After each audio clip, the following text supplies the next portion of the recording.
Okey, tu dia. Dah start lah.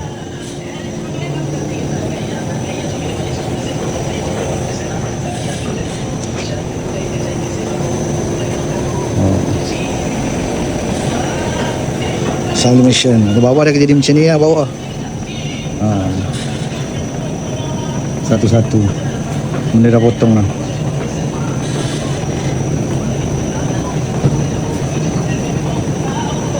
Biasa dia tak buat macam ni. Dia sekali jalan je, sekali yang kain. Tapi dia orang dah potong siap-siap.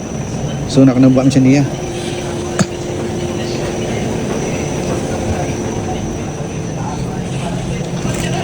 Sini dia lipat terus.